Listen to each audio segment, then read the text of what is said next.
all about that. Okay, so we'll go ahead and call the meeting to order here. Can we go ahead and have a roll call, please? Yes. Director Cote? Cody? Oh, I'm here. Director Gibson? Here. Director Zimmer? Here. Chairperson Ohilsky? Present. Okay, so do we have any board member comments for items that are not on our agenda today? I think we're good. Okay, then we'll move to the consent agenda. Item number 4, there's 2 items under the consent agenda. One is the approval of the minutes from the April 15th, 2020 meeting. And the other one is the approval of the warrants, budget update, and invoice register through May 2020. Before we do this, does anybody want to pull somebody from, or pull something from the consent agenda? Okay, does anybody have any questions before we go to public comment on the consent agenda? Boy, you guys are quiet today. Okay, do we have anybody who wants to raise their hand to discuss on the consent agenda? Laura, this is your job. Are you there? If you would like to make a public comment and you're on your phone, please dial *9. If you are on the computer, please use the Zoom app and raise your hand.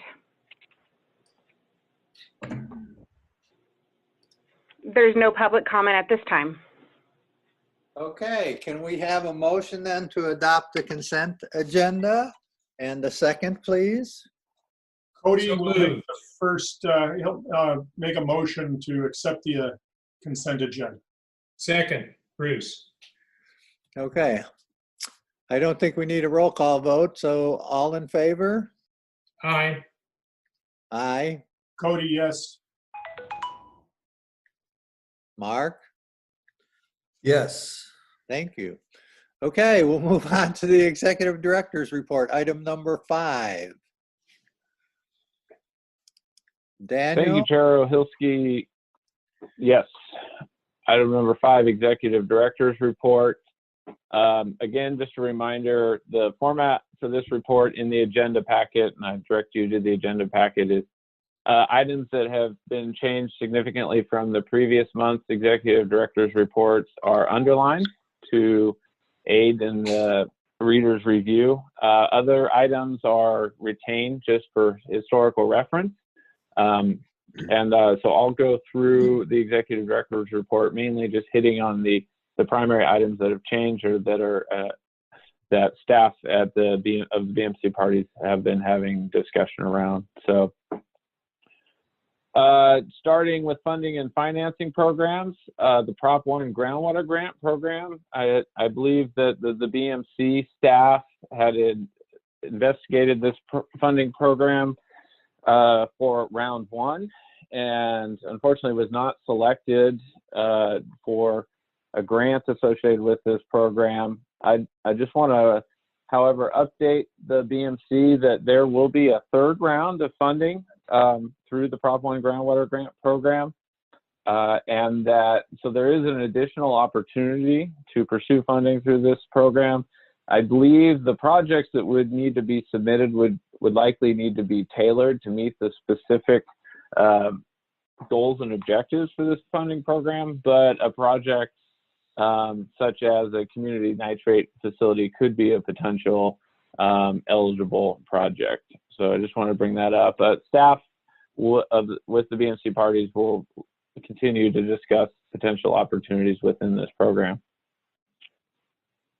The IRWM program, I wanted to provide an update on that.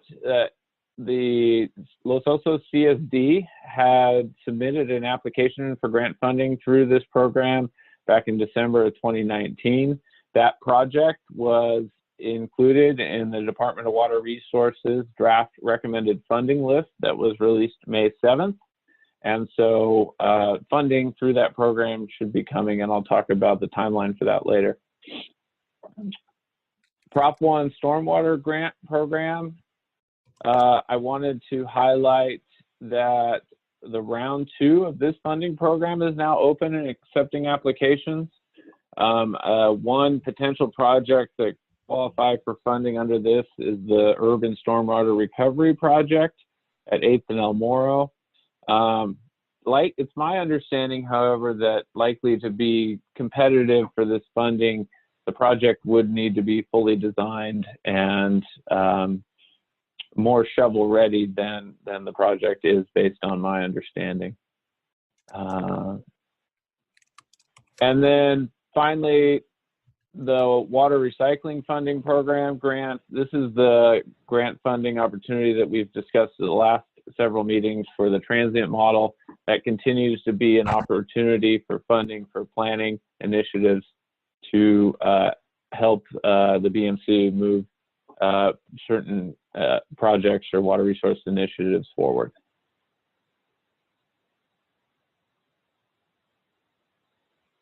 With regarding basin plan implementation and funding plans, we'll talk about this later in item 6B, but the recent staff discussions have identified that the BMC could potentially benefit from a strategic planning or other planning initiative to establish a common baseline and help inform future actions and investments, including frameworks, governance, and other JPA and other frameworks. And so we'll talk more about the strategic plan initiative in a later item. One thing I wanted to highlight on table 1, under the pros and cons list for JPA formation, through staff level discussions, one of the benefits that I don't think was previously included in the pros for the JPA is the ability to carry funds over from one budget year to another, whereas our current structure doesn't readily allow for that. And again, with regards to the JPA formation subject, based on staff level discussions, the executive director is recommending initiation of a strategic planning initiative to further develop a roadmap for the BMC, and then to utilize that roadmap to inform the type of governance that would be best suited for assisting in BMC and basin plan implementation projects.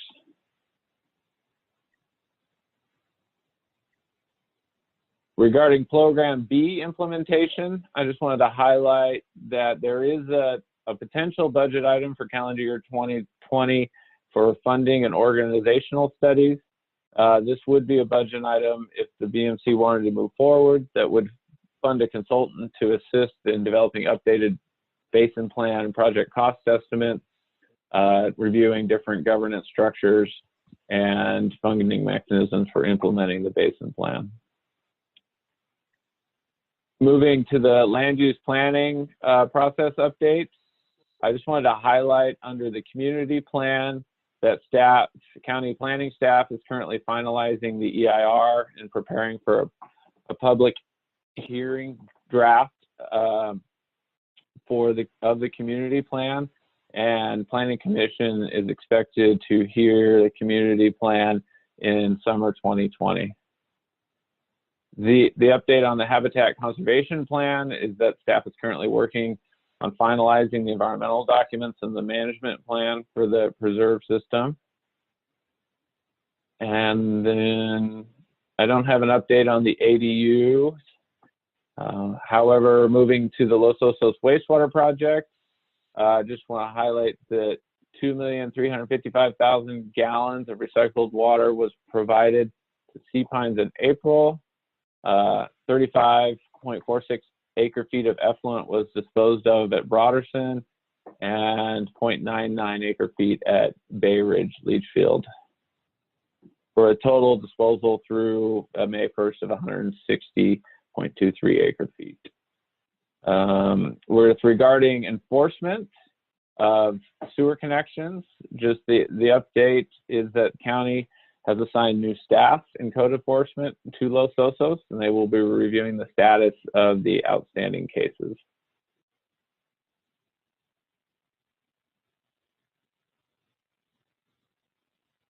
Moving down, there was no update to water conservation statistics for Kemp and Hannabis. Just an update on cannabis. There was a request at the last staff meeting for more detailed information on the urban retrofit program for the cannabis application. I'm working with county planning to bring that additional detailed information. But I did want to point out that I was provided a copy of the engineering report that outlined the potential savings that were calculated for the urban reverse osmosis retrofit program, and I can provide that to the BMC if desired. And then no significant updates to the pending task list for the executive director. It's really tied to the outcome of the calendar year 2020 budget discussions, and no update to the Sigma section of the executive director's report. That concludes my report. Thank you. Do we have any questions from the board before we go, or the committee before we go to public comments?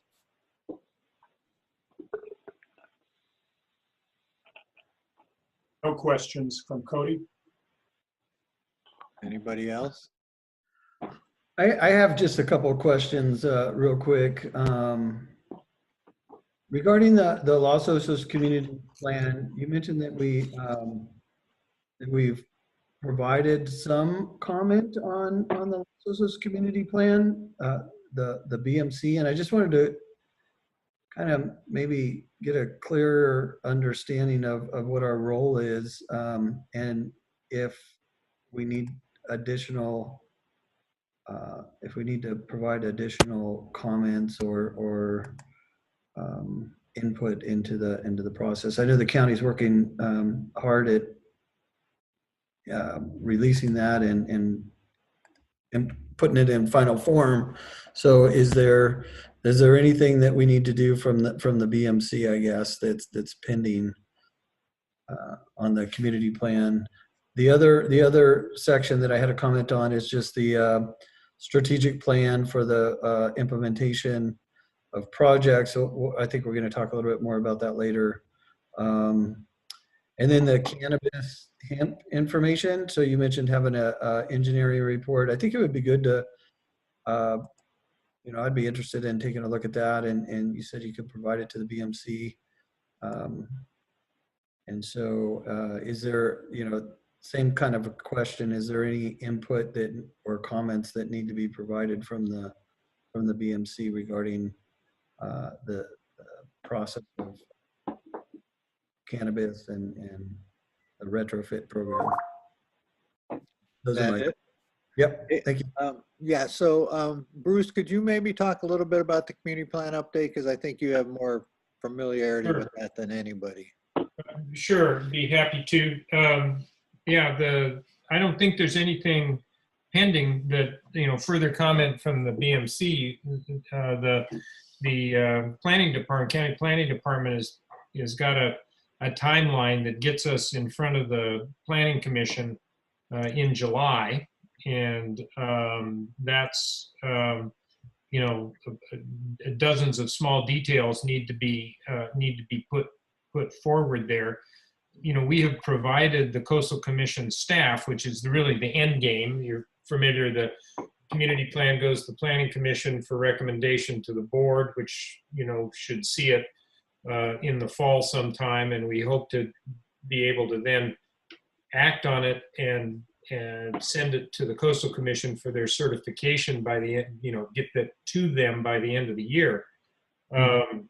And so, the water supply is obviously a huge bit of understanding the resources needed to support the community plan, and the annual reports and the tech memos are really the key issues there. There is, some work we need to nail down yet to be sure that the analysis of climate change as it affects the safe yield of the basin is consistent with a reasonable assumption about how climate change can affect it. we're in that. We have some guidelines from Sigma. You know, there are certain climate change assumptions that are standard to Sigma that I think are applicable here. But we're working through those details. We expect as we get to Planning Commission hearings in July, we will receive more comments from the Coastal Commission staff, and we'll react to those as necessary. So Yeah, and as the draft came out, or as the county was working through the draft, I know Rob was intimately involved with the county staff in making sure Right. that our Right. concerns were addressed. So I think that's the answer Right. to your question, Mark, that Yeah. Rob had worked with them closely. Now, if something comes up that we need to weigh in on, I think that that's just something Dan will have to look at. So Dan, do you want to answer the other questions, or should I go to public comment? Let me, if I could just add, first of all, let me ask Mark, was that what you needed to know from the county side? Yeah.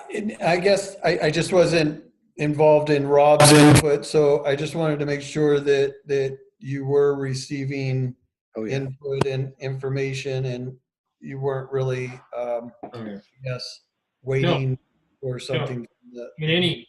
In any rational world, this is extraordinary. You know, the BMC provides extraordinary documentation about the water supply, much greater than most other coastal communities of similar size would provide.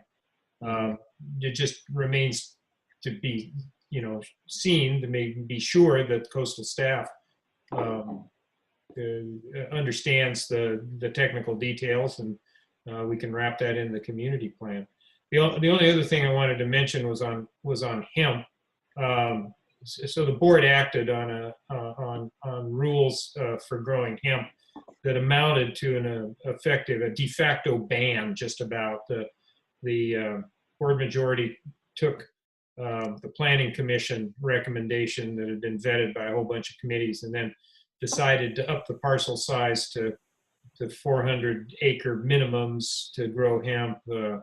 To exclude it within a mile of an urban reserve line, to require 2,000 foot setback on the property line. And if you work all of those Venn diagrams, there's very few places in the county where hemp can be grown. Out of that did come, though, a water duty factor for hemp, which is that it requires on average, our water impact analysis uses a 1.5 acre feet per acre of water to grow hemp. That's right in the middle of most irrigated crops. And the idea with hemp is that it's another crop. It does have special rules now that may make it unlikely that very much, if any, of it is going to be grown here. But just so the BMC knows that the water duty factor of hemp is not exceptional in terms of other irrigated agriculture, quite comparable to citrus and a little bit less than avocados, that kind of thing. So I just wanted to offer you that. I understand the water offsets for cannabis are a little bit different, but I think they're pretty well laid out. So. Dan, do you have any additional comments for Mark? Just brief. The strategic plan will be covered later, and then yes, I will look to send the cannabis report out to the BMC, and I'll work with legal counsel to figure out what's the appropriate way to do that, and making sure it's publicly available. Okay, thank you. Okay, thank Bruce and Dan. Appreciate that. This is Charlie. Can I make a comment? Since Bruce mentioned the hemp project. Am I out of line? Go ahead. Bruce, you mentioned that the hemp project and the water consumption is normal, but we talked about this before. These two hemp projects represent new irrigation over the basin. They're going to be irrigating ground that had not been previously irrigated. So these are going to be new water production projects.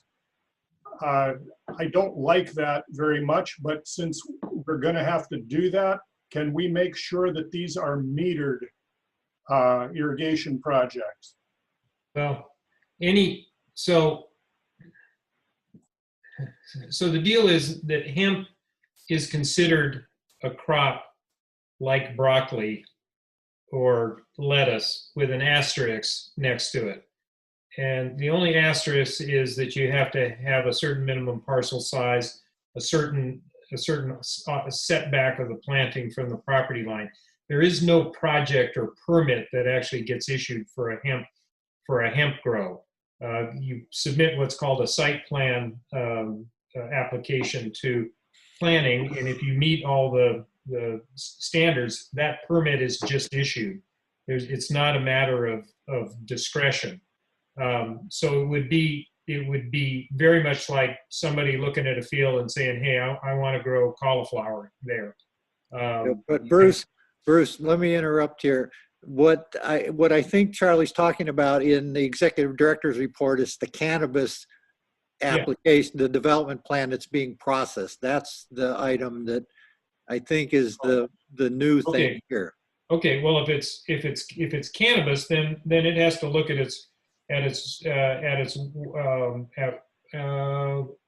let's see. There's water offsets that have to be. Let me see. Yeah, so it has to offset its water in a basin that has a level of severity 3. So it's going to have to show how much water it uses, and it's going to have to figure out how to offset that amount, I think. Well, what it says in the executive director's report, it says the total proposed offset volume is 3.5 acres. Right. So it has to come up with reductions of that amount somewhere in order to justify it. I do believe. So. Dan, previously, in the meeting minutes previously, you did mention that these new permits would also require metering, and I just wanted to know if that was still the case. Yeah. So new cannabis grows do require metering, and any new well in the coastal zone requires metering as well. Yeah, the ordinance was changed. Bruce, we have the background, but Charlie's relatively new. New meters in the coastal zone, agricultural meters agricultural wells do have to be metered now. All wells, in fact, all wells. Yeah, pardon me. Yeah, all new wells in the zone. That's some years ago. It was actually an activation of a power that the county had for a long time. So anything to do with cannabis is going to offset its water use in the Los Osos area. Okay. All right, let's go to public comment then. Laura, back to you. If you have a public comment and you're on your computer, please raise your hand.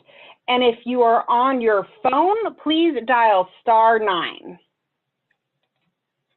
All right, Jeff, you have to unmute your microphone. You're able to talk.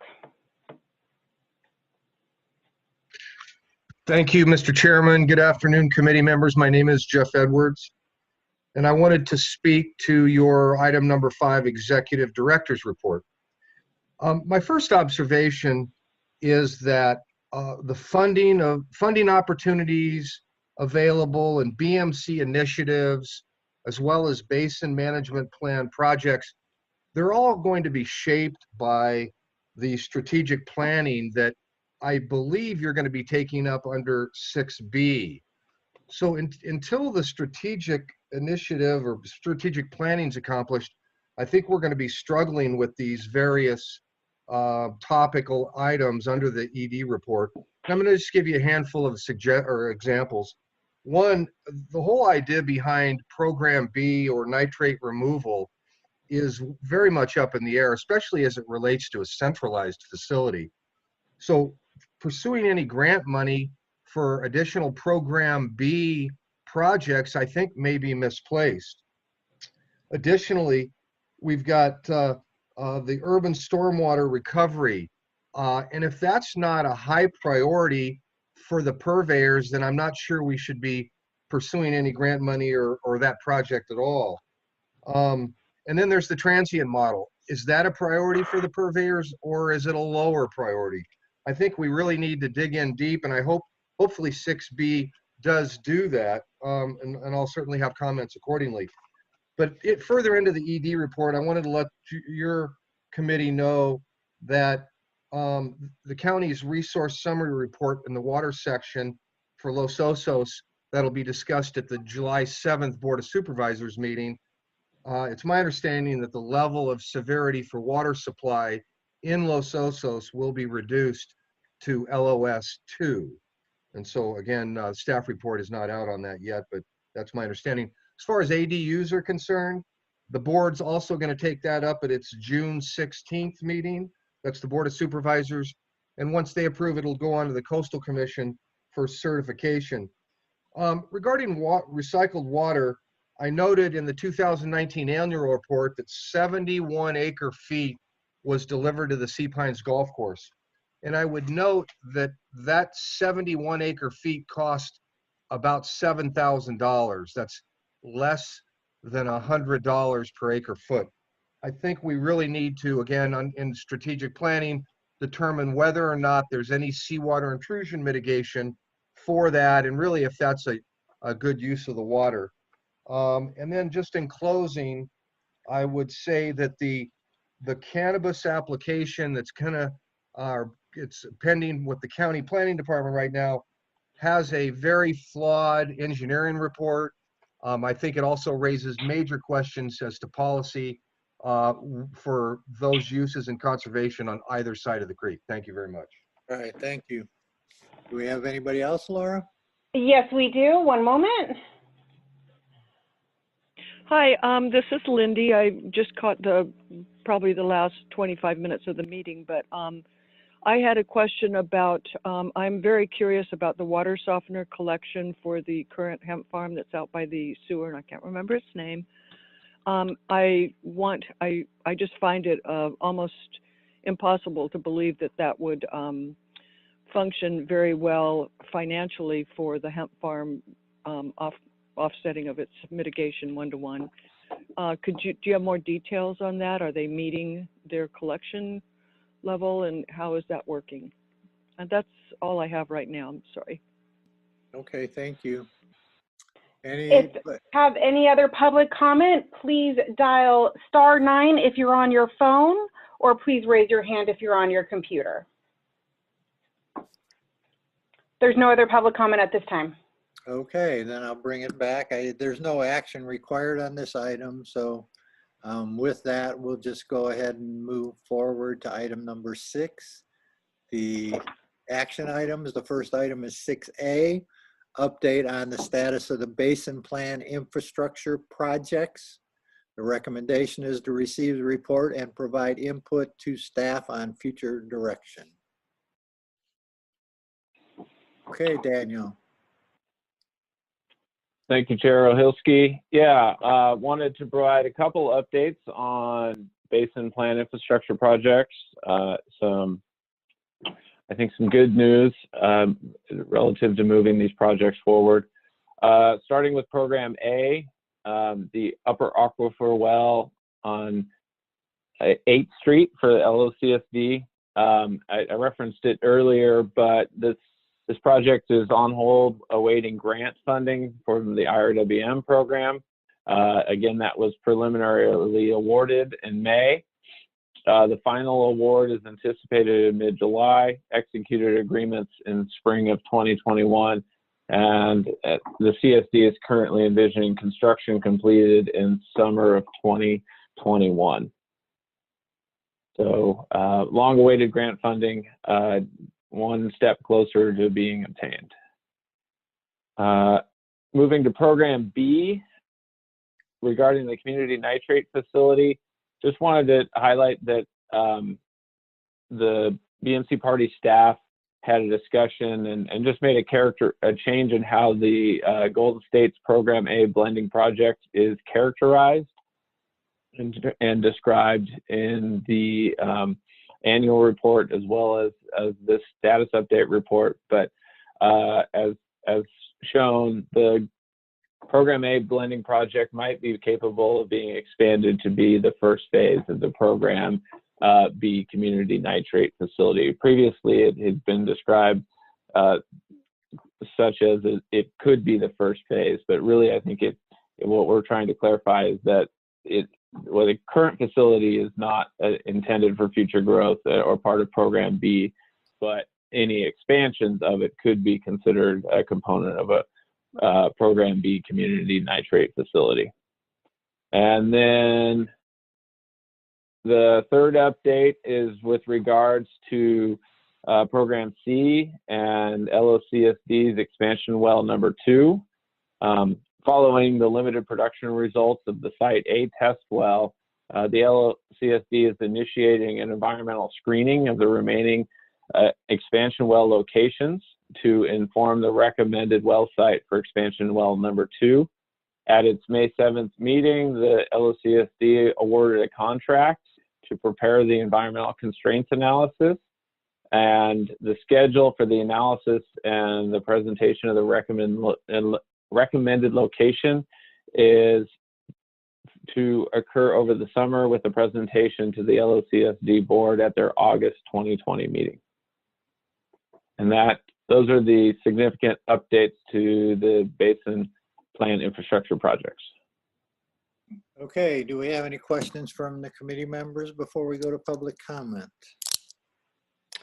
I just have one comment, and really it's going to stem more in our next agenda item, but maybe it's, we have some of these projects and they're listed as, non-funded or partially funded. And so when we do our strategic planning, I think we should include some of these ongoing projects in that discussion. So I say more to talk about it coming up, but just a general comment on our status of basin plan infrastructure projects that we currently have going should be included in our strategic planning. That's it. Thank you. Anybody else? Okay, let's go to public comment, Laura. If you'd like to make a public comment, please dial *9 if you're on a phone, and please raise your hand on your computer. All right, Jeff, you're able to speak. Thank you. Again, Jeff Edwards, and I'd like to speak to the item 6A, and that's the update on infrastructure projects. And as I mentioned, I'm going to reiterate that Program B, the so-called community nitrate removal facility, is a hugely expensive project, especially when you consider the life cycle costs. And again, through the strategic planning, I'm hopeful that we de-weight that Program B. We're not even sure, because if you recall, Program B water is drawn primarily from Zone C, which is more laden with nitrates. And we're not sure what the volume or capability of that strata is. Some 20 years ago, if I recall correctly, there was some perceived seawater intrusion in Zone C. So we really don't know what the yield capability is for that project. So I think we need to move very carefully. And again, I would recommend de-weighting it. As far as the Program C well, that's the second of 3 wells. You may recall that the third of the Program C wells has been deferred for now, and likely will not be needed, especially if we get a good yield from the second Program C well. And I would simply like to note that the latest figures from pumping at the Palisades well are fairly substantial. And I would submit to the committee that the sooner we can get the program, that's the second Program C well, online, we can reduce pumping from Palisades, or perhaps shut Palisades off altogether. Palisades has been implicated in seawater intrusion. Just to give you an idea, in March of this year, the well at Palisades pumped 3.22 million gallons in that month, as compared to 2.27 million gallons in March of 2019. So the main takeaway here is that we must, at the earliest possible time, get the Program C well, the second Program C well, online, so we can either reduce substantially or get off entirely the CSD well at Palisades. Thank you. Thank you. Excuse me, thank you. We have no other public comment at this time. Okay, I'll bring it back to the committee. Do we have any input to staff on future direction? Other than we're going to talk about this a little bit later in that strategic plan item. Okay, then we'll move on to 6B, the Basin Management Committee 2020 budget. Thank you, Chair Ohilski. Item 6B, Base Management Committee 2020 budget, and also the, I think, much awaited quote unquote strategic planning item. So the recommendation here is to review the additional potential budget items for the calendar year 2020 budget, provide input to staff on potential items for that budget, and to authorize initiation of a strategic planning initiative, which I'll describe here subsequently, to help guide future BMC budget development. So just a little background. At the January 2020 BMC meeting, the committee approved budget items 1 through 7. Laura, do you mind switching to the next slide? And requested staff to continue discussions around remaining additional budget items. Items 1 through 7 are highlighted on the screen here. They really are what we consider sort of the baseline BMC budget items. The BMC administration, the adaptive management studies and the associated hydrogeologic services that Clete Harris provides, and a little bit of budget for some grant applications. Since the January meeting, and then we had a follow-on discussion at the April BMC meeting about potential additional budget items, couldn't really come to consensus at the board level. We've subsequently had extensive discussion at a staff level, and based on those staff level discussions, it's been determined that there's not a clear consensus among the BMC parties on which of the initiatives are critical for the BMC to focus its limited resources and its budget for calendar year 2020. And because of that, it's recommended that the BMC initiate a strategic planning initiative that would include the following elements. I believe we move to the next slide.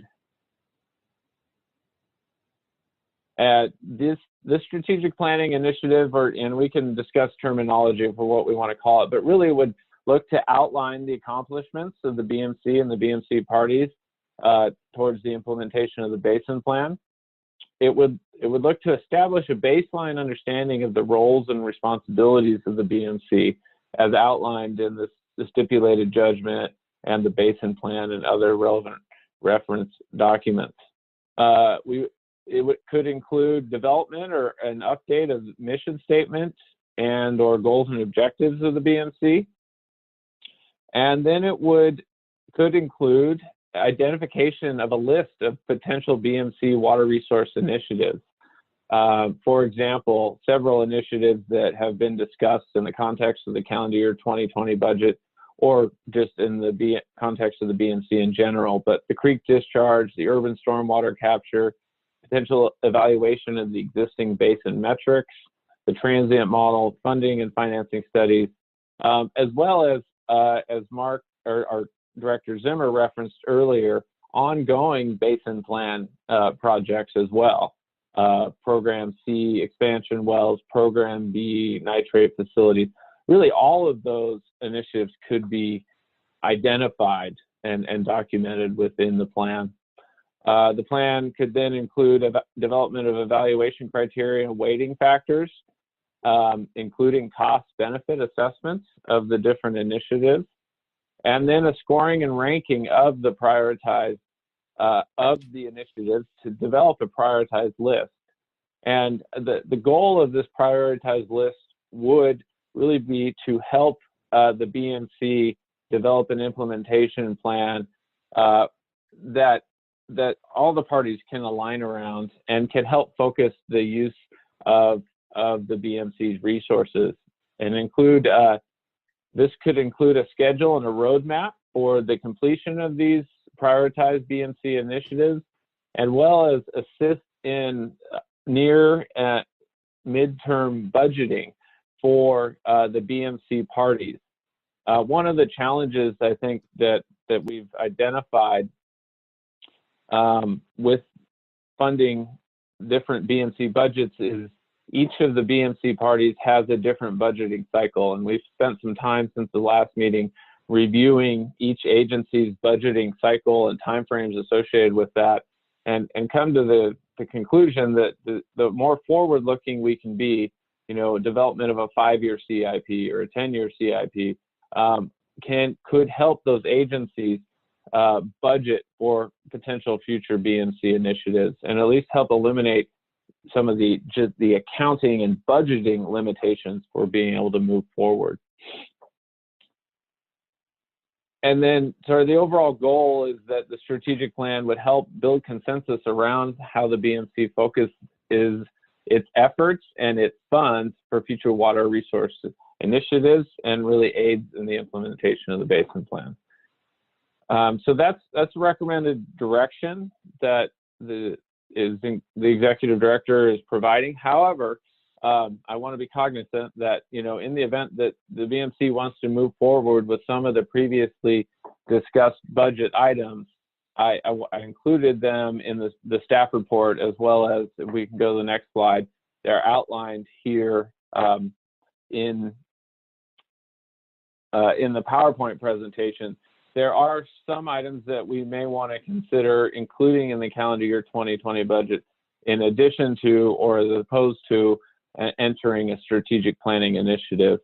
One I want to highlight that I think is a critical item, a high value item, relatively low cost, is the BMC had previously authorized use of adaptive management funds for the completion of a wellhead survey in 2019. Now, unfortunately, that wellhead survey did not get completed in that calendar year, and so it's something that's discussed in the annual report, and we can talk about that on our next item. But it's something that I would highly recommend gets included in the calendar year 2020 budget, so that it can be performed and help improve our understanding of the basin and the quality of the water level data that we so heavily rely upon.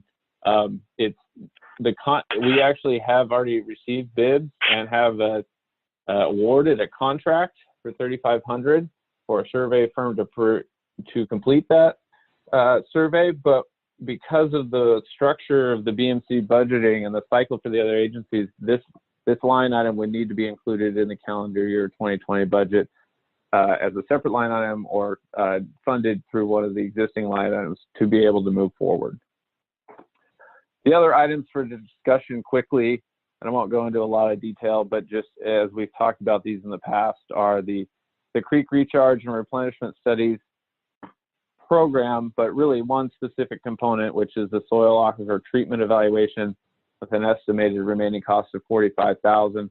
This is also an item that has been a contract has been awarded, but has been put on hold pending these budget discussions. The other item is the urban stormwater and perch water recovery project analysis project, and this is really a sort of a desktop study. It's been in previous BMC budgets.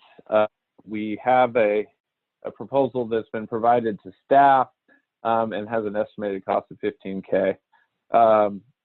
Additional item is the funding and organizational studies, just to help move forward the analysis around governance and funding mechanisms for implementation of additional basin plan projects. And then finally, the transient groundwater model and scenario analysis item that we've talked about quite a bit, with an estimated cost of $185,000. And then I guess an additional one I added in the PowerPoint that's not in the staff report is just the water recycling funding program grant, that grant opportunity that we've referenced in the past.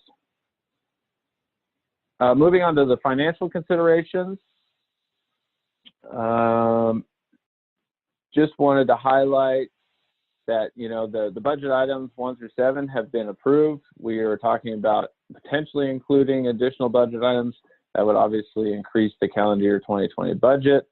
I did want to point out, however, though, that the baseline budget currently only includes a 5% contingency, which at a relatively low overall BMC budget amount for 2020 only represents about $8,000.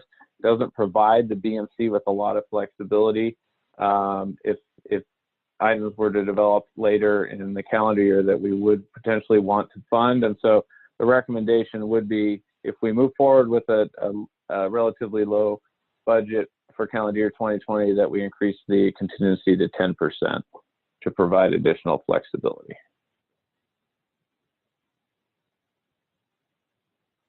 And then I just wanted to provide one more there. If you go to the next slide again, Laura, I put this in here. This is something that was, I'm referencing the PowerPoint presentation. It's a flow chart. It's potentially a little hard to read, but it really just is an attempt to outline how a strategic plan could play out relative to the other initiatives that we've discussed. And as described previously, the goal of the strategic plan would be to focus the BMC's efforts and funding on what are the highest priority items for the BMC parties. And so what it is shown in a rough timeline here is how a strategic planning effort could inform the different water resource initiatives available to the BMC, including Program C and the potential expansion, development of expansion well number 3, the Program B and the community nitrate facility could point the direction toward the BMC in the direction of a transient groundwater model, could point towards urban stormwater recovery, soil walk river treatment, which would lead further toward the creek discharge option, or could point in the direction of an imported water program. And so really, as described, to help build that consensus that I think will be beneficial in moving the BMC forward with its initiatives, the strategic plan could be that mechanism to allow the agencies to vet, score, and agree upon ideally a clear direction for where to head with the different water resource initiatives.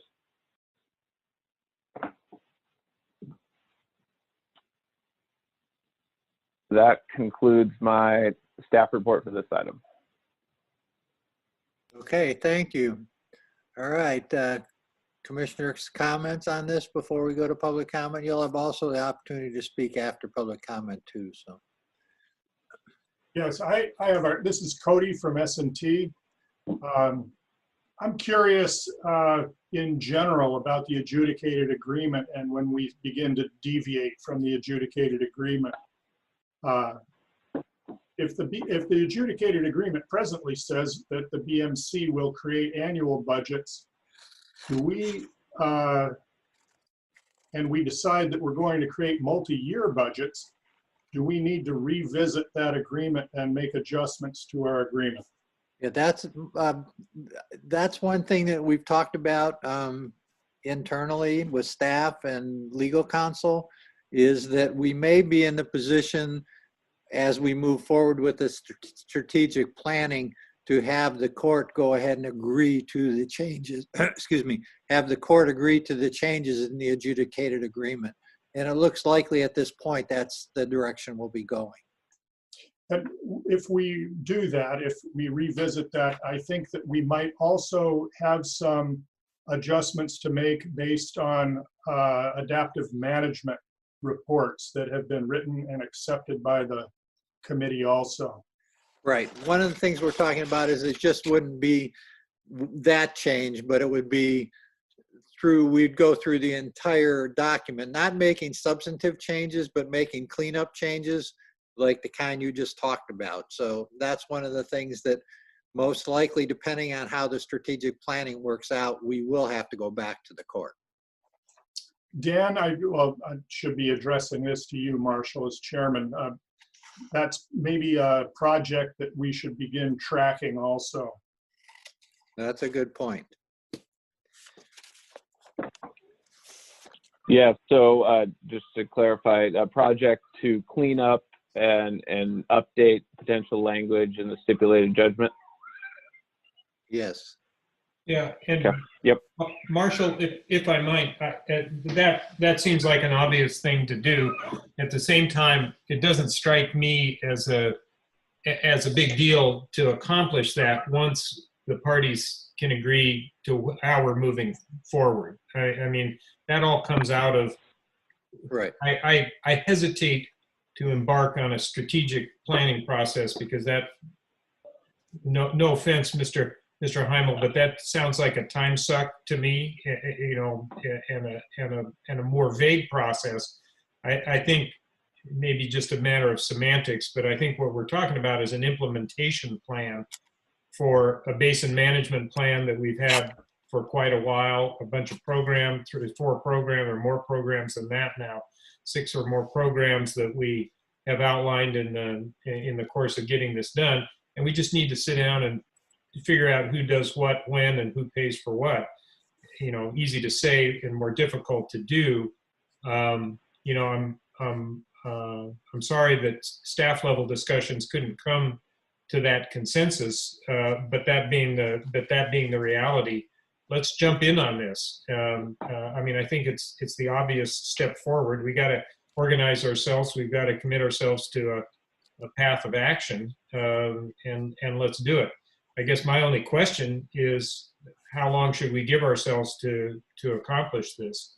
And I would hope we could get it done in maybe 3 or 4 months. Daniel, excuse me, Dan, do you want to respond to that, since you've been talking with staff as to what the time frame would be? And you know, if I could, before then, Charlie, one of the things that we've talked about is that when we do our annual report to the court, this could just be part of that annual report and say, this is the approach we're going to be taking, and then get, you know, potentially see if they have any feedback on it or not at that point.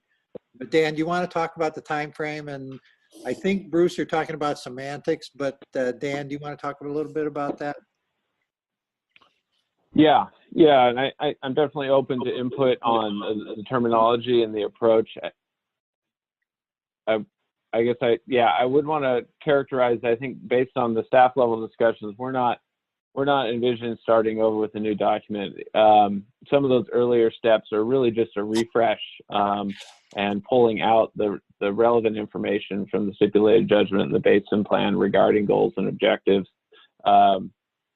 And then in terms of initiatives evaluation, I think we would want to try to do that quickly and efficiently, with the goal of having some ranked initiatives in a couple of months that then can help guide and inform the budgeting process for calendar year 2021. And the schedule for that budgeting process, I would like to see the BMC begin, you know, calendar year budgeting discussions earlier in the previous year. So, you know, we could get through the majority of the strategic plan or implementation plan this summer, and then begin budgeting discussions in the fall. Ideally, that would provide additional time for the parties to make any adjustments potentially necessary within their budgets to accommodate the upcoming calendar year's BMC budget. Okay, Sounds good. thank you. So this is Mark. If I could make a comment, one of the things that I'm hearing is, you know, really not starting from beginning, because that would be a long drawn out process, but really understanding the roles in ensuring that all the parties are on the same page, and that was, you know, outlined in the ISJ in the early days. But also, as far as the plan, I mean, there was many years that took place to build the plan and a lot of technical information and data, and then adding to that our existing work that we've done, and it just, I think validating that and ensuring that the projects that we agreed to and that we're currently working on now are still valid. And so, we that some of these projects may not be needed and others are needed. I think that's really where the road hits the fork is okay, can we all get on the same page with funding those and confirm that it's the role of the BMC to do these projects? I think that, just the cleanup and looking at those is a simple process. If there's changes to the bylaws that we need, that also I think is something that we could do relatively easily. It's not a drawn out process to do that, but really not throwing away the existing work, because that's what we agreed to as the BMC was formed. We agreed to, and if we're going to make substantial changes, really is what I see as the strategic plan ultimately coming up with what are these new projects that are before us. But before that, we have to agree to the roles and confirm the existing data is still valid. So I'd like to see that on the forefront of this strategic planning. Yeah, the timing aspect of it, I understand that. I don't see it being a long process. I think it's something we could do relatively quickly. Thank you.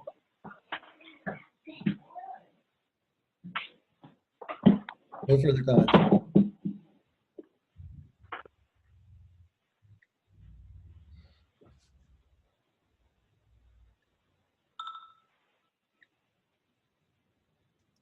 Oh, I couldn't unmute myself. I'm sorry. I don't know what happened. Okay, so let's go to public comment then, Laura. Okay, just as we close public comment on 6A, we had one that was typed into the question and answers. Do you mind if I read that? That's fine. So it was an anonymous attendee, and they said, can someone please address how the public comment will happen if we are still not having public meetings on the community plan? Okay, Bruce, do you want to answer that? Yeah, that's real simple. Under the emergency proclamation, we can't maintain adequate social distancing within the meeting rooms, specifically the board chambers. So the process of receiving public comment is as it pretty much always has been, in terms of being able to submit email comments or submit comments by postal service mail. When items get to hearing, there is a process well documented on both the Planning Commission's web page and the Board of Supervisors web page, where people can leave pre-recorded comments that are played during the meeting, or queue up in a telephone queue to submit live comments. So all those are the means by which public comment gets before the board. We've been using it now for several weeks, and it seems to work adequately well. Okay, so thank you, Bruce. So let's go, Laura, back to public comment on item 6B. If you'd like to make a public comment and you're on your computer, please raise your hand. And if you're on your phone, please dial *9. All right, Jeff, you're able to speak.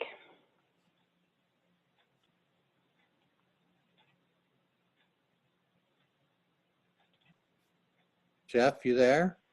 Jeff, it shows that you have muted yourself. You'll have to unmute yourself. Thank you. Sorry. We're now unmuted. My name is Jeff Edwards.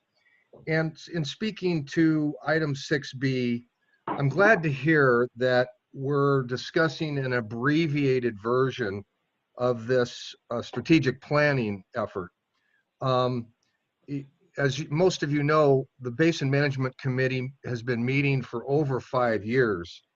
And I would submit to you that we've done a lot of those things in the outline leading up to the strategic planning.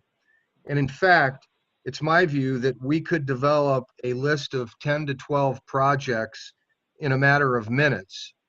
And I think that that's my recommendation, is for staff to prepare a simple list of projects and initiatives that can be evaluated at your June meeting or the next available meeting, and then take final action on that list at the following meeting, whenever that may be. So this would be a kind of a homework assignment for committee members during the balance of this month, or frankly, early June. I encourage you to direct staff to generate a list. Again, it can be done in a matter of minutes, where you take it home, take that list back, rank them yourself, and then bring those positions back with a tally so that some decisions can be made. Again, we've been doing this for 5 years, and we have some things, some accomplishments to show for it, but in my estimation, not nearly enough. This committee needs to get leaner and move quicker, be more nimble, and I think you can do that. But we need to encourage staff to bring this back as soon as possible, and again, with a relatively short list of initiatives and projects. For example, clearly Program C should be on the list, maybe well 2 and or well 3. Program B, a discussion about that and ranking of B needs to be on that list. Conservation, there's little discussion of conservation in the scheme moving forward, and I think that's a bullet point in itself. The use of recycled water is another bullet point. How do we want to deploy this water, this wastewater, most effectively? So these are all examples of bullets. I'd encourage your staff to generate that list as soon as possible and distribute it to the board for ranking and scoring. Thank you. If you'd like to make a public comment, please dial *9 or raise your hand. There are no other public comments at this time. Thank you. So the item we're talking about now is the 2020, the calendar year 2020 budget. So if you look at the recommendation in the agenda, the review potential additional calendar year 2020 Basin Management Committee budget items, provide input to staff on the 2020 Basin Management Committee budget, and authorize initiation of strategic planning initiative to help guide future BMC budget development. So I think first thing we need to talk about, the potential additional BMC budget items that Dan proposed, and to see if we want to include those at this point in time. And then secondly, to talk about the initiation of the strategic planning initiative. So how does everybody feel about the budget as proposed and the proposed additional items that Dan identified? So, Marshall, on behalf of the county, I can say I certainly support adding the wellhead survey to the existing budget and upping the contingencies to 10%. I think those are both prudent matters that don't drastically affect the dollar amount relative to the benefits conveyed.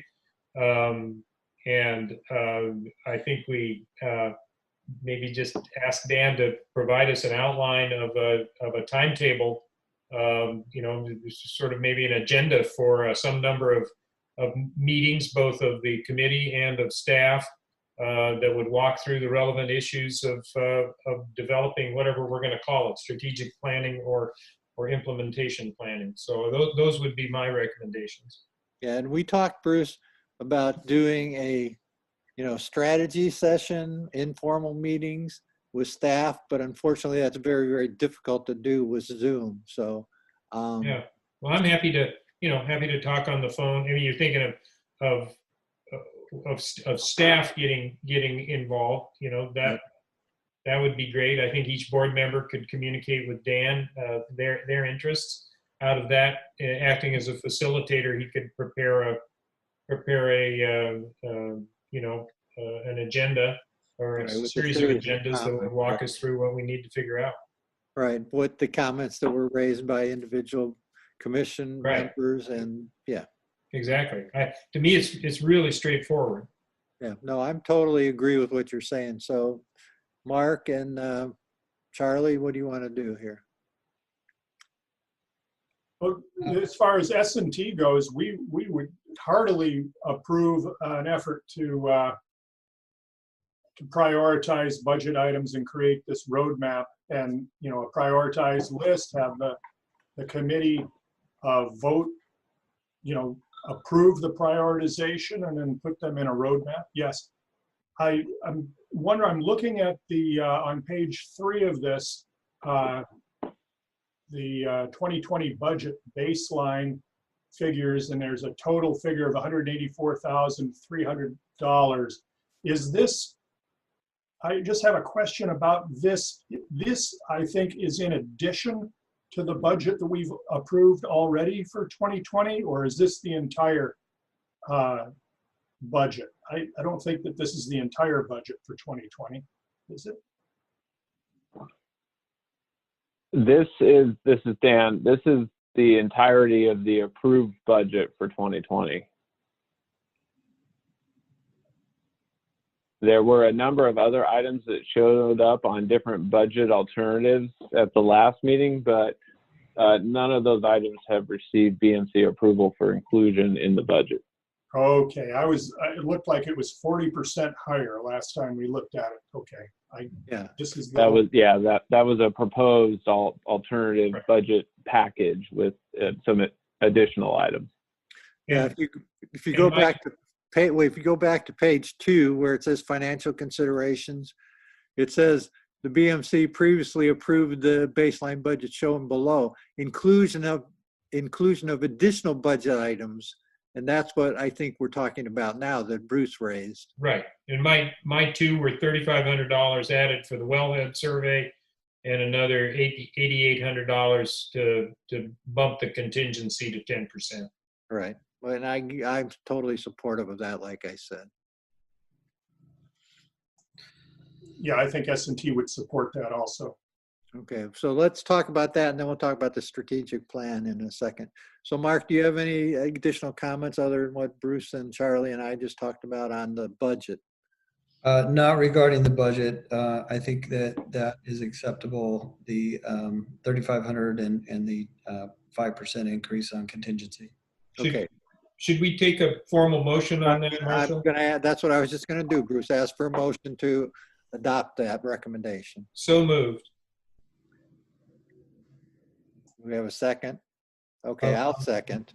All right. Let's take a roll call vote just because this is something significant. So can we do that, Dan, please? Yes. Director Cody, Approved. Director Gibson, Yes. Director Zimmer, Approved. Chairperson Ohilski. Yes. Okay, now let's talk about the strategic planning initiative to help guide future BMC budget development. So I think Bruce laid out his ideas. Mark, you laid out your ideas, and Charlie laid out his ideas. So what may be the most productive thing at this point in time is to have us communicate with Dan our thoughts, Dan work with staff to come up with things, and then to come up with an outline for discussion at our next meeting of taking into account the input that he receives from the various parties. So I don't know if we want to give him any more direction other than what he's heard today. So if you have additional comments, I was just summarizing what I heard. So if you have additional comments, let Dan know right now, please.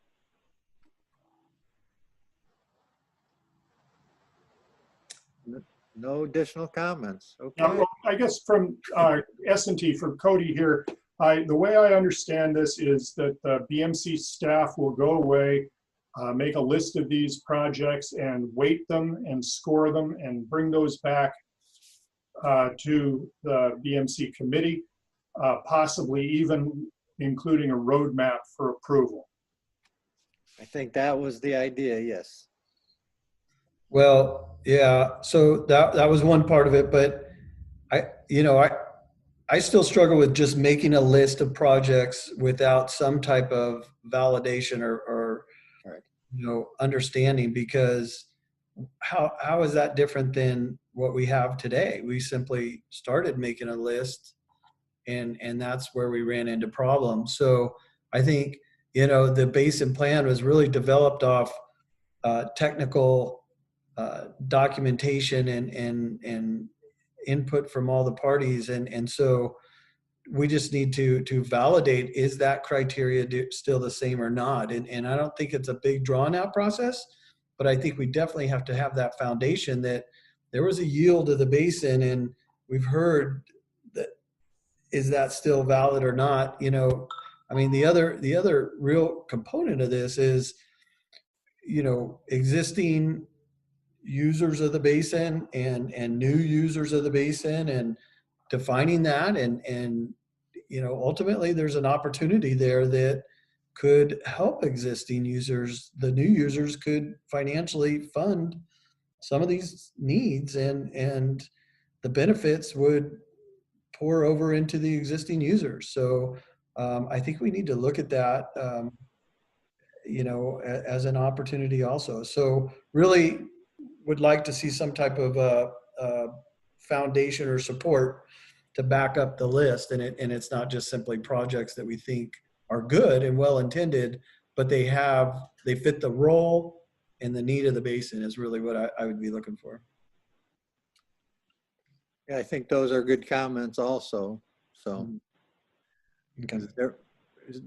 yeah, because that's something we've been talking about for an extended period of time. So if you could fold all this stuff in, Dan, and to your discussions with the commission members and staff, and then come back with,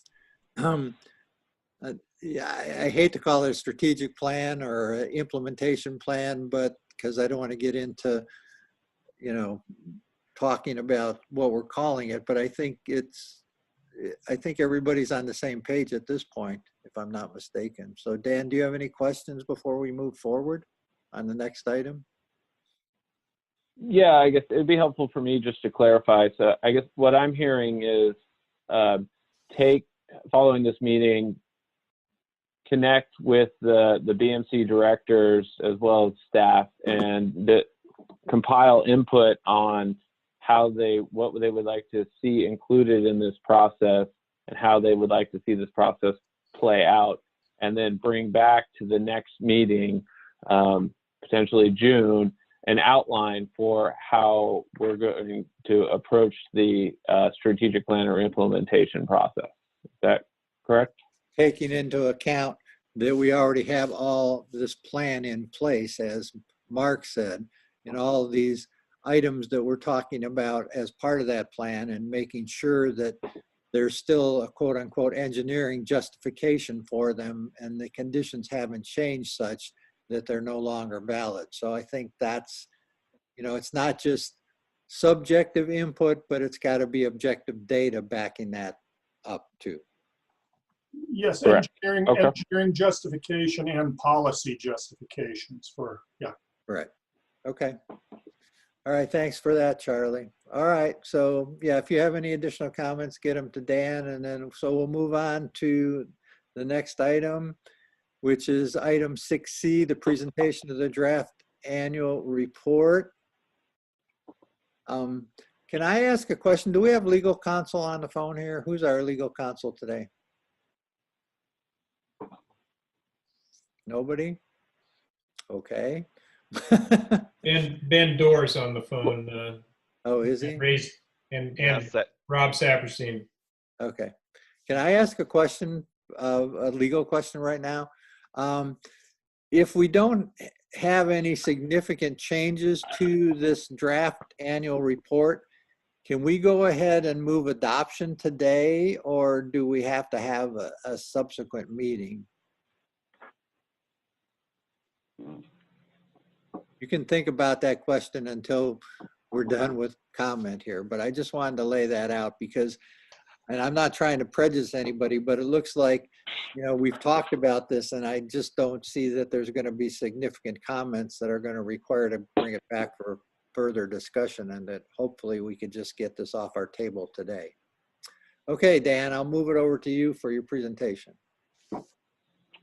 Thank you, Chair Ohilsky. Item 6C, presentation of the draft 2019 annual report. Just some background. The final judgment requires preparation of the annual report and submittal by June 30th each year. The BMC retains Cleith-Harris geologists to prepare the annual report. This is the 4th annual report for calendar year 2019. I did want to point out under financial considerations before I transition to the PowerPoint presentation that the annual groundwater monitoring program and the preparation of the annual report are included in the adopted budget for calendar year 2020. However, these budgets that were developed for these two budget items 5 and 6 did not include additional time for Spencer Harris to participate in the BMC meetings where we present and discuss the annual report. And so there's a recommendation to authorize the use of some contingency funds to fund Spencer's participation in these BMC meetings to be able to answer technical questions at an estimated amount of about $1,200 for calendar year 2020. And, you know, I just wanted to provide a little different background there. You know, with the transition from Rob Miller to me as the executive director, I've really been leaning pretty heavily on Spencer regarding the annual report. And so there's been some additional demands on his time to help walk me through the annual report preparation process, including meetings one-on-one, as well as additional time for Spencer to participate in the staff level meetings regarding the annual report. And so really it's all those items that fall under the request for additional budget authorization for Cleith-Harris geologists and the annual report.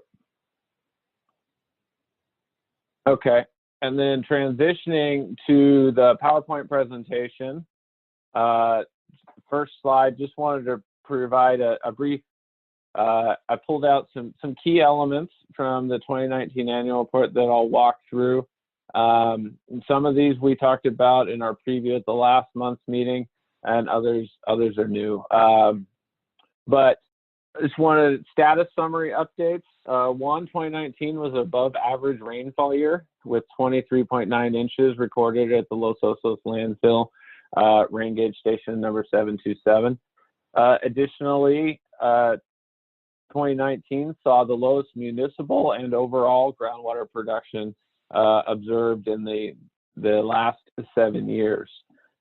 So a testament to the community and their efforts to conserve water in this basin, as well as I think tied to efforts by the county to connect users to the recycled water system and reduce groundwater pumping that way as well.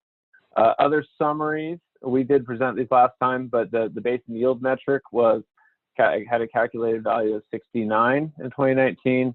The water level metric had a calculated value of 1.8 feet above mean sea level. The chloride metric at a calculated value of 163, and the nitrate metric is 22, and we'll cover those in more detail in the next slides. So here's a graph, again, was shown at the previous BMC meeting, but these are important metrics. These are the metrics that the BMC and the purveyors use to guide their assessment of the health of the basin. And so shown in blue is the water level metric, and shown in red is the chloride metric.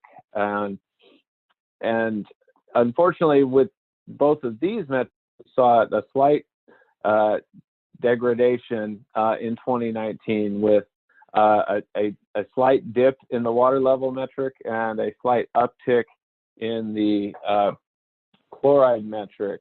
And you know, Spencer and his team have done quite a bit of analysis around this. With regards to the water level metric, they believe the change in the decrease in the water level could be related to the timing of the collection of the groundwater level information that goes into the metric. 2 of the water level metric wells were monitored in February, which essentially was earlier than when we saw the max water level for the calendar year. And so there's a recommendation to include transducers in some of these wells so we can better characterize whether we're capturing the peak or the high water level with our spring measurements. Regarding the chloride metric, one of the key wells, Lower Aquifer Well 10, has a high weight for the chloride metric because of its geographic location and because has been in the historic pathway for seawater intrusion. In previous years, there were concerns about borehole leakage and impacts to the water quality measurements collected at that well that could impact the chloride metric. I want to just point out that, you know, it was recommended to develop a predefined pumping plan for how that well is utilized before the collection of the water quality data for the chloride metric. That was implemented in 2019. The water quality data indicated no evidence of wellbore leakage. However, that, as well as the water quality data collected from the other wells that make up the chloride metric, did indicate a slight increase in a chloride concentration in 2019. If we move to the nitrate metric, the next slide, the nitrate metric is shown as the maroon squares, and the nitrate metric decreased in 2019 by about 2 milligrams per liter. So good news relative to nitrate. The 5-year running average for the nitrate metric, shown as in the green dots, did increase. And that's just a factor related to how the metric is calculated and the relatively higher nitrate metric values observed in 2015, 16, and 17. It's anticipated that there'll be, and basic math will dictate that there will be a little bit of a lag in the 5-year average nitrate metric starting to reduce, associated with the recent reduced nitrate metric values in 2018 and 2019. And then the next slide, shows the seawater intrusion front figures from the annual report. And so I wanted to highlight a couple of things relative to these figures and why they've been modified for 2019. So shown in pink and labeled as the 2018 250 milligram per liter chloride isopleth. What we show in 2019 in the dashed green line is a significant diversion and potential diversion to the west in 2019 in the Cuesta by the Sea area. I want to point out that is not described in the annual report as an indicator that there was a retreat in the 250 milligram chlorine isopleth, but really that is a change in the characterization of that line that Spencer and his team was able to make because of the construction of the new lupine Cuesta by the Sea monitoring well. So we now have a new data point for that area, and it allows us to prepare better estimates of the seawater intrusion front within the aquifer. If you look at the 2019 line relative to the 2018 line further south, and you review the narrative in the annual report, it's estimated that that water quality line potentially advanced approximately 200 feet in 2019. So slight degradation or deterioration of conditions potentially. And then Finally, the last figure I have is on the next slide, the upper aquifer water level profile. This is a profile that was developed to help improve the BMC's understanding of whether or not there's a threat of seawater intrusion into the upper aquifer. And I just want to point out, so the protective elevation is the red line shown on this figure, and the blue line represents the spring 2019 upper aquifer profile level. Being above the protective elevation is what we want to see within this profile, and based on this profile, across the basin, the spring upper aquifer profile was above the protective level, whereas in 2018, I believe the UA3 well was below the protective profile. So good news relative to the upper aquifer water level profile. On the next slide, I just highlighted some of the recommendations from the annual report. One of the previous recommendations within the annual report was to add a new upper and lower aquifer monitoring well in the Cuesta by the Sea area, and that has been completed. So that's a significant milestone for the BMC that occurred in 2019. That new well will provide valuable data, as we saw previously, allow us to update our figures relative to the seawater intrusion front and other water quality, water level criteria. Perform wellhead surveys, that's the recommendation that's under evaluation. Happy to hear that we've got direction to move forward with that and include that in the budget for calendar year 2020, and we'll work with the survey crew to get that initiated very soon. After completing the survey, we'll be able to reevaluate the water level metric with the updated reference elevation data for the water level metric wells, and have a improved accuracy over our water level elevations. The third item is the pumping protocol that I referenced for the chloride metric well to improve water quality data. That was also completed in 2019, so we believe we're getting better data from that well, which is a critical well for the chloride metric, and we're able to isolate the impacts well for leakage. Additional recommendations in the 2019 annual report include development of a rating curve for the Los Osos Creek stream gauge, expanding the transducer network, which I referenced earlier relative to the water level metric. An additional recommendation is evaluate the cost to develop through modifications of existing wells, dedicated Zone E monitoring wells. And then finally, a recommendation to update the maximum sustainable yield estimates for various basin plan program projects, including the second Program C expansion well location, and then also update the estimates to account for revised recycled water availability estimates. So I'll be working with BMC party staff as well as Cleatheris geologists to evaluate these recommendations, and we'll bring them back for proposed implementation to the BMC. And then the next slide is with regard to schedule, but based on Chair O'Hilsky's question earlier, maybe we don't spend too much time on this, and I'll turn it back over to the board to see how we want to proceed. Oh, I should also point out that Spencer is on the call and available to answer more detailed technical questions regarding the annual report that I just don't have the familiarity and the depth of knowledge that our previous executive director had yet. And so I requested that Spencer assist me at this meeting if there were technical questions that the BMC would like to see answered. Okay, thank you.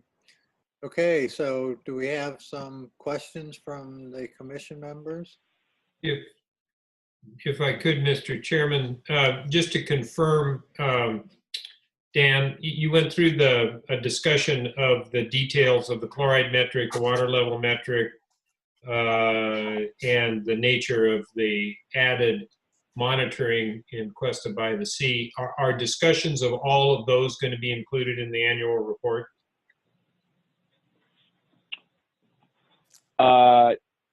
In terms of Well, you'd indicated that one explanation for the change in the water level metric was the time of sampling of that.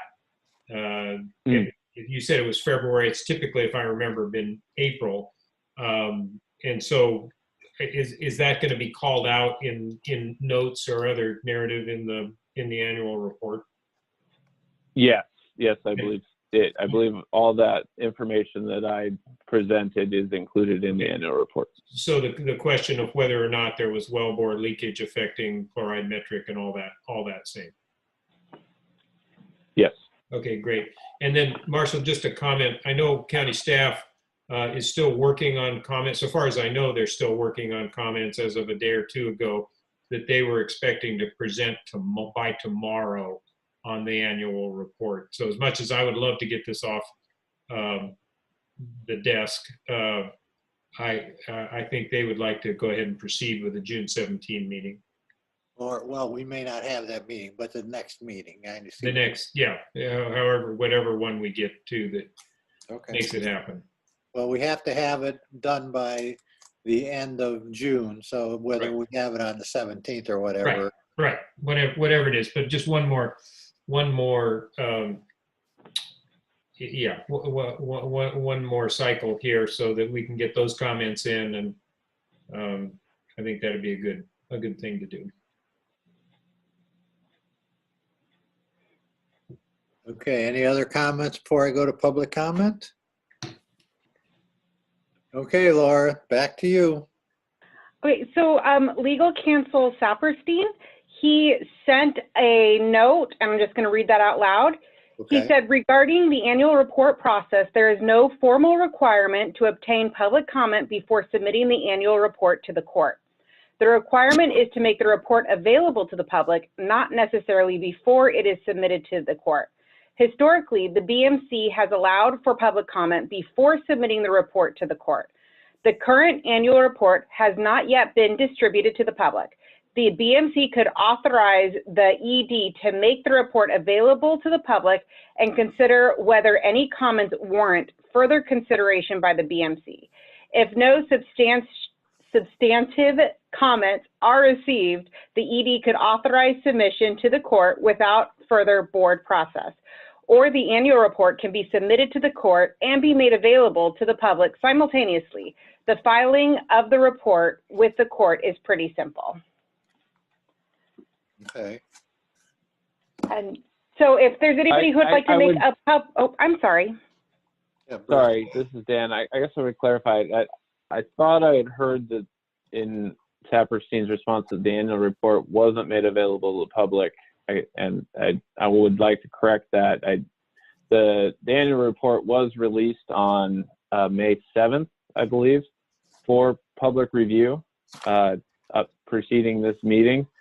So I wanted to add that the public, either through accessing the BMC website or being included on the distribution list for the BMC mailing list, should have had access to the annual report. And I guess what I also would point out that we have received, I think at least one or two comments from the public on the annual report so far. Okay. All right. Thank you. Okay. So do we have any additional public comment today? Laura? If you'd like to make public comment and you're on your phone, please dial *9. If you're on your computer, please raise your hand. All right. We have one moment. Okay. You're able to talk.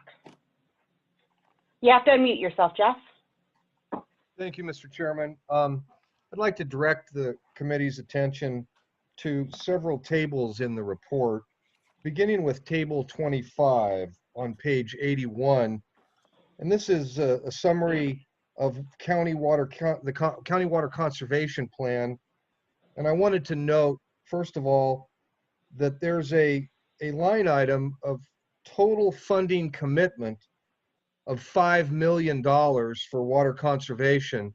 And for the record, as most of you know, that level of expenditure was never realized, nothing close to it. additionally, it's in table 26 on the same page. You can see that through 2018 and through 2019, there was almost no water conservation achieved in the community. Now, that stands in sharp contrast to table 27, which is a summary of work done by your previous ED, Rob Miller, and that estimates or approximates the potential savings in acre feet per year from a variety of conservation measures. Most notable is the fact that the available savings could very easily exceed 20% of our current urban water use. That's a further substantial reduction from the reductions we've already seen. And then lastly, I'd like to comment about table 29, which is the planned recycled water uses in the urban water reinvestment program. And again, I'd like to draw your attention to the fact that in annual 2019, the volume of wastewater delivered to sea pines was 71 acre feet. That's basically enough water to irrigate the entire golf course. And I would remind your committee that that delivery comes with virtually no seawater intrusion mitigation, nor any money, because the water is essentially delivered for free. So I think that is a critical item, that is the deployment of treated wastewater in the context of your strategic planning. How do we use this very valuable limited resource in the future? Thank you. If there's any other public comment, please dial *9 or please raise your hand. There's no other public comment at this time. Okay, thank you. So I guess, Bruce, you're saying you want this to come back to us, even though Saperstein said we don't need to, so. Right. But because, again, my understanding, and unless I misheard Dan, is that he has not received comments from county staff yet. I have, I guess, I have received some comments from county staff. I have been informed by county staff that they do want to submit some additional comments tomorrow. So but yes. yeah, really what I was looking to clarify, but I have received public comments Right. on Right. that's what I, because it was released. Yeah, that's what I thought. So yeah, so Mr. Chairman, if you don't mind, we could find a short meeting in June to finalize this. I'd offer our county staff the chance to finish their commentary. Okay, and I'm thinking, and I'm just thinking out loud, that we may be able to do this via email, since we don't need to involve the public in this process, but we'll just deal with that. Any legal advice we can on that. Yeah, I want to make sure that obviously we have a drop dead date as the end of June, so I just want to make sure that we're able to do that. And off the record, Zoom meetings are not very comfortable to me. Let's direct staff to find the most efficient legal way possible to proceed. Yes, I appreciate that. All right, does anybody have any input on this other than what we heard from Jeff and what Bruce said county staff's going to provide? Okay, then we'll move on to the last item, which is 6D, which is the BMC invoice procedure modification. So Dan. Yeah, so thank you, Merrill Hiskey. Item 6D, the recommendation is to review the BMC invoice approval procedures and provide authorization for staff to modify procedures to allow the executive director to approve invoices for payment for previously approved BMC items. So I'll direct everybody to the PowerPoint presentation. The first slide outlines our current invoice approval process.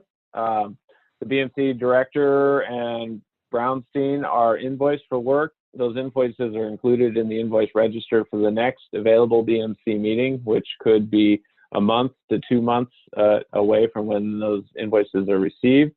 The BMC approves those invoices at the meeting, ideally, and then then Brownstein invoices the BMC party for the approved invoices, and then ultimately pays the consultants contractors for those services once it receives payment. And so this could be a very protracted process. It could take, anywhere from 2 to 5 months, potentially at times, depending on the timing of the BMC meetings. And so what is being proposed based on discussions with staff is a modification to this process where the executive director and Brownstein would continue to be invoiced by the consultants or contractors. The executive director could approve invoices for any authorized work that's already included in the approved BMC budget. Invoices for work not included in the budget or costs in excess of the approved amount would still require approval by the board and inclusion in the BMC packet. But that any regularly scheduled already approved work within budget could be approved by the executive director and then sent and then invoiced to the BMC parties.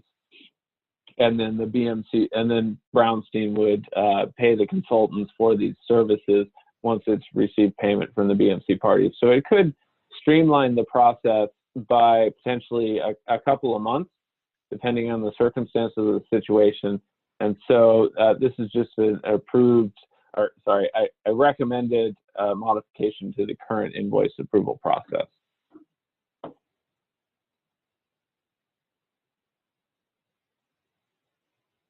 Okay, do we have any, is that the end of it, Dan? That is the end of it, yes. Okay, does anybody have any questions or comments? Charlie at S&T, I have a comment that our BMC board, I guess of directors or committee members, includes a treasurer position, among other positions.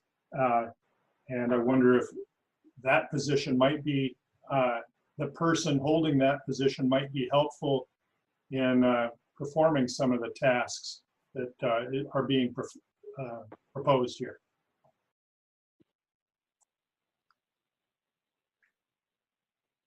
Okay, Yeah, potentially. So if I recall, I believe Director Gibson is, or treasurer, or Director Cote.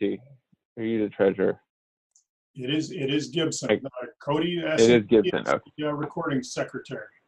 Dang. Secretary, that's, yes. I think this recommendation was structured to really to reduce the burden on the directors and really have the executive, the BMC directors on the invoicing process, and have the executive director process and manage that. However, we did talk about a number of different options with the BMC staff, and one of them did include the executive director and one of the designated BMC directors approving the invoices. So if there's a desire to have an additional check on that invoice approval, we could include one or more of the BMC directors. So if I might, Mrs. Bruce, I what Dan's laying out here is sort of standard procedure in organizations of this size.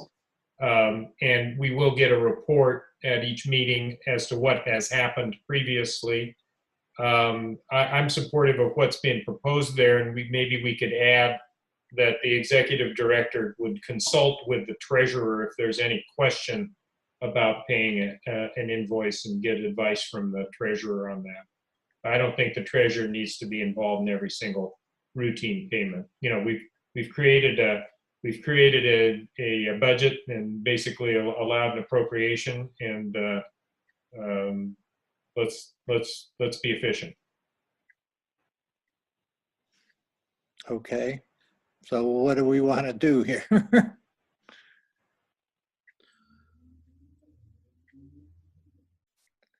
Yeah, this is Mark. I think that, the work and the invoicing that we're talking about is pre-approved, authorized work. Just to clarify that it wouldn't be any additional work or change orders or anything like that, that we've already had the oversight of it. If there was clarification that anything that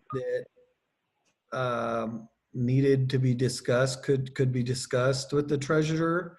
But if it is consistent with our approval, then I suggest that we allow that to happen. I don't, we don't have a lot of projects going on and payments, and they're not very complicated, they're straightforward. So I think having just the executive director working with Brownstein to initiate the invoice process and keep our vendors happy sounds reasonable to me. So you're saying, if I understand correctly, that if an item's already been approved in our budget, that the executive director would have the authority to make those payments. Correct. Yes. Okay. That was my thought as well. Okay. Charlie, you have any comments before I go to public comment? I don't think we'll have any, but we'll see. No. All right, Laura, last public comment item. If you'd like to make a public comment and you're on your phone, please dial *9. If you're on a computer, please raise your hand. There's no public comment at this time. Okay, so if I understand correctly, does somebody want to make a motion then based on what you guys were talking about? I'll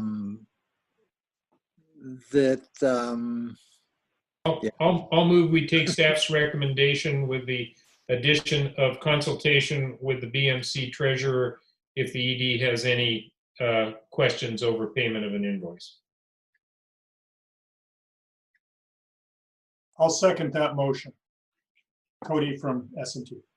Okay. Do you have any more thing you'd like to add, Dan? Don't on this item.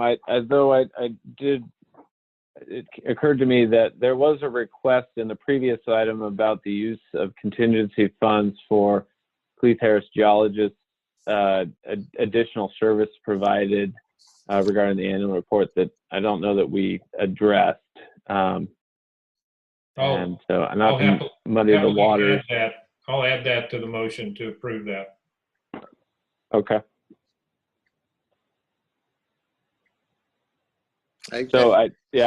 Bruce, I think we should I think we should have separate motions for those two. So let's deal with this one first, and then we can go back to that item.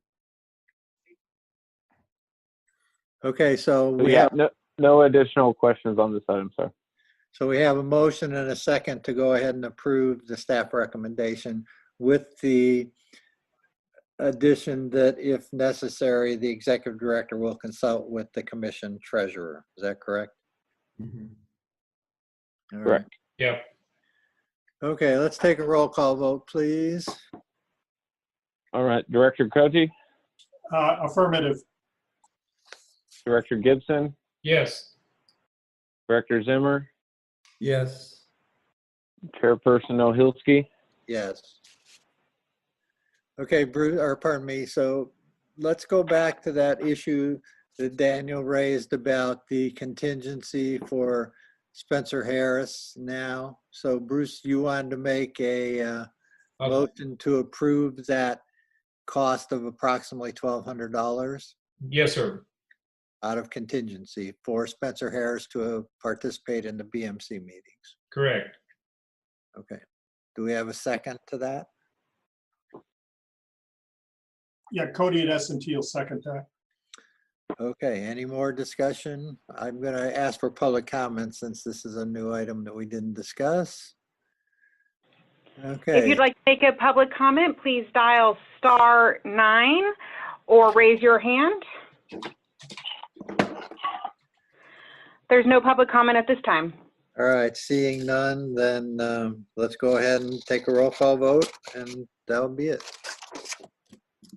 Director Cote, Yes.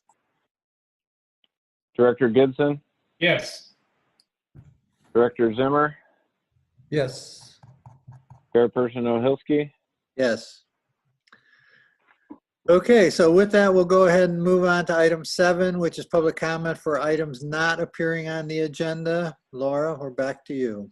I see If you'd like to make a public one comment, hand raised there. please dial *9 or raise your hand.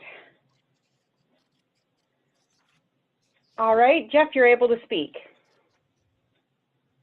Thank you, Mr. Chairman, committee members. Again, Jeff Edwards. And I'd like to take this opportunity at general public comment to raise a bit of a housekeeping item. And as most of you know, the county wastewater project recently underwent a Prop 218 ballot process in connection with the proposed rate increase. And in conferring with some of the people at the county and Public Works Department staff, it's become clear that there's a lack of, we'll call it compatibility or synchronicity with the water data that comes from the individual water purveyors as it's related to the Public Works Department. As most of you may know, the annual rate established for rates and charges is based on winter time or as proximate as possible to interior water use. And again, Public Works staff has struggled in matching up property identification, address, assessor's parcel number, what have you, with the individual water use for that property. So perhaps there's something that can be done. This seems like a very easy thing to do, low-hanging fruit, if you will, to harmonize the IT and data collection and data generation from the individual purveyors with the county Public Works Department and its responsibility for the wastewater project. Coincidentally, and in that connection, it was determined that when the 218 ballots were sent out seeking protest for that rate increase, it was understood that improved properties, that is current ratepayers, were going to be voting on that.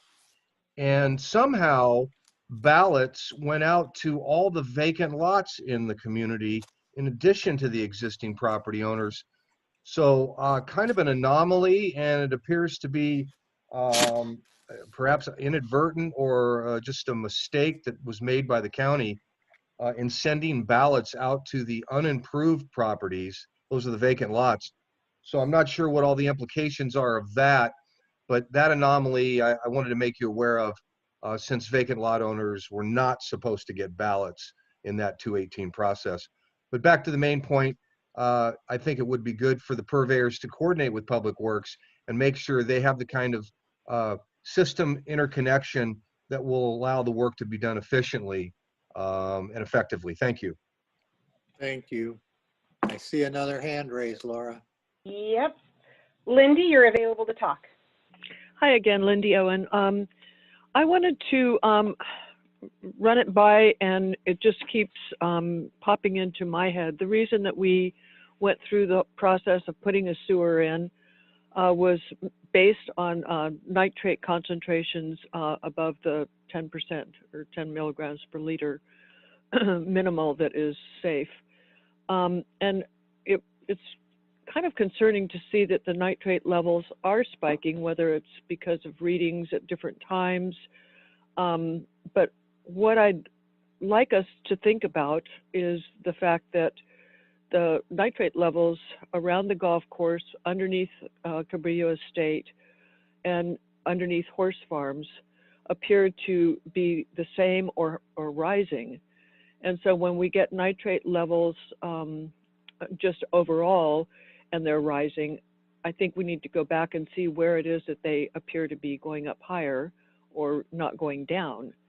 And my thought is that, again, we were forced to put a sewer in based on those nitrate levels being high, but Cabrillo Estates was removed from the formula, even though they're in a probable nitrate dump right below the hill that they are on, as well as the horses and the fertilizers used at the golf course. So it might be a consideration to look at them maybe contributing to the wastewater treatment plant based on those high nitrate readings and the fact that they were excluded for no real reason that I understand. And so that was one of my points, is just to be watching where those nitrates are high, because if it is related to the wastewater coming out of those areas and the horse produce coming out of that hill, then I think there's a chance to go back to regional board and be a little more balanced with our water basin. I'm also very upset that the $5 million for conservation is not being addressed in some way. So I think that needs to be talked about a little bit more. And lastly, the 218 process was very flawed, and it's unfortunate that COVID landed right in the middle of our process. And it's unfortunate that the county did not want to provide the mailing list for the people that got supposed ballots, because we probably would have found out a few of the flaws that were involved. So again, we're just being asked to pay for treated purple pipe water at a major discount, going to private places like the golf course. I'd like this to be more efficiently put together so that we feel more comfortable with what we have to pay in rates. Thank you. All right, thank you. Laura, do we have anybody else? I don't see anybody. There is no other public comment at this time. Okay, with that, then we'll go ahead and adjourn. So to our next meeting, which will potentially be on June 17th, but we'll work this out over the next a couple of weeks as to when the next meeting is. So we'll go ahead and adjourn. Thank everybody for their efforts. Thanks, Marshall. Thanks, everybody. Have a good night, day.